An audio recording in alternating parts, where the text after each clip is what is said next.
Hello friends, welcome and welcome back to Info Solution. हमारे आज की इस वीडियो में हम जानने वाले हैं अबाउट 10 नंबर क्या होता है, इसका फुल फॉर्म क्या है, इसके जो डिजिट्स के नंबर्स होते हैं ये क्या रिप्रेजेंट करते हैं एंड ये किसके लिए ज़रूरी होता है।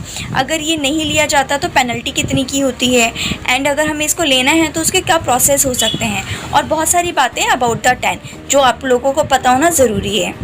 आज की इस वीडियो में आपके मैं सारे डाउट्स क्लियर करने की कोशिश करूंगी अबाउट द 10। अगर आपकी फिर भी कोई भी क्वेरी आती है तो आप मुझे कमेंट कर सकते हैं या मेरी इंस्टा आईडी पे भी मुझे फॉलो कर सकते हैं। मेरी इंस्टा आईडी का लिंक मेरे डिस्क्रिप्शन बॉक्स में दिया हुआ है।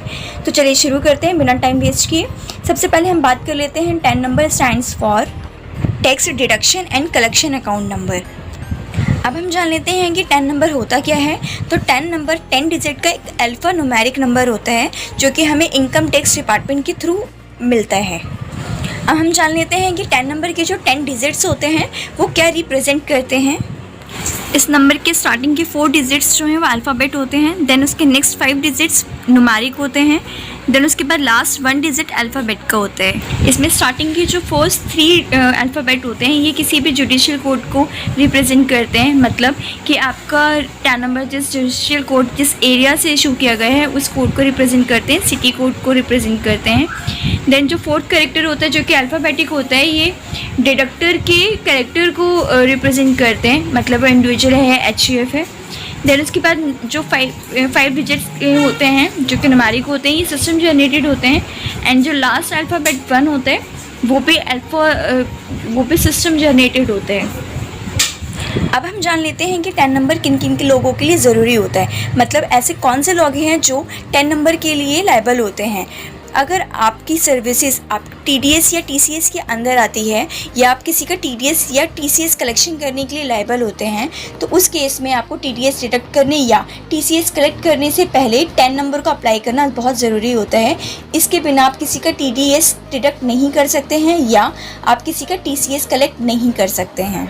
अब हम जान लेते हैं कि 10 नंबर की क्या क्या इंपॉर्टेंस है। तो 10 नंबर के बिना आप TCS या TDS की स्टेटमेंट को फाइल नहीं कर सकते हैं एंड अगर आप TDS और TCS की पेमेंट्स करने के लिए लायबल हैं तो आप बिना 10 नंबर के TDS या TCS के चालान की पेमेंट भी नहीं कर सकते हैं। एंड नेक्स्ट है, अगर आप अपना 10 नंबर कोड नहीं करते हैं TDS या TCS सर्टिफिकेट पे तो इन फ्यूचर आपको पेनल्टीज़ का सामना करना पड़ सकता है।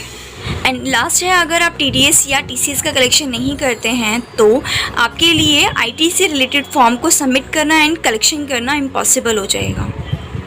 अब हम बात कर लेते हैं कि अगर कोई पर्सन लायबल है 10 नंबर को ऑप्ट करने के लिए और इन केस उसने नहीं किया है तो उस केस में उसको पेनल्टी का कितना सामना करना पड़ सकता है। तो अगर कोई इंडिविजुअल या फर्म जो कि 10 नंबर के लिए लायबल है अगर वो 10 नंबर नहीं ऑप्ट करता है तो उसको section 272BB subsection 1 of income tax act 1961 के अकॉर्डिंग पेनल्टी का सामना करना पड़ सकता है। या अगर किसी पर्सन ने गलत 10 नंबर को कोड किया है तो उसके लिए 272BB सबसेक्शन 2 में पेनल्टीज़ का प्रावधान है और ये पेनल्टी अप टू आपके 10,000 तक की होती है। मतलब आपको एक मैक्सिमम रेंज दे दिया गया है कि आपकी जो भी पेनल्टी बनेगी वो अप टू 10,000 होगी।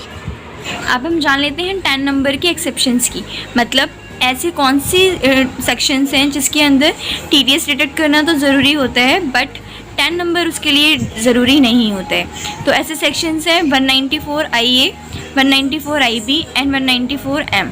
इन तीनों सेक्शन में TDS का डिडक्शन किया जाता है बट इसके लिए 10 नंबर की रिक्वायरमेंट नहीं होती है। अब हम जान लेते हैं कि अगर कोई पर्सन लायबल है 10 नंबर को ऑप्ट करने के लिए तो उस केस में वो इस 10 नंबर को अप्लाई कैसे कर सकता है। 10 नंबर को अप्लाई करने के 2 तरीके हो सकते हैं, चाहे वो ऑफलाइन हो चाहे ऑनलाइन हो। इसमें आपको 62 रुपीज़ का एप्लीकेशन फ़ीस लगता है एंड आप इसकी payment credit card, debit card, cheque के साथ या नेट बैंकिंग के माध्यम से भी कर सकते हैं। और अगर आप लोग ये जानना चाहते हैं कि 10 नंबर को अप्लाई करने का क्या प्रोसेस होता है तो उसके लिए मेरी सेपरेट वीडियो है जिसका लिंक आपको मेरा आई बटन पे या आपको मेरे डिस्क्रिप्शन बॉक्स में भी मिल जाएगा।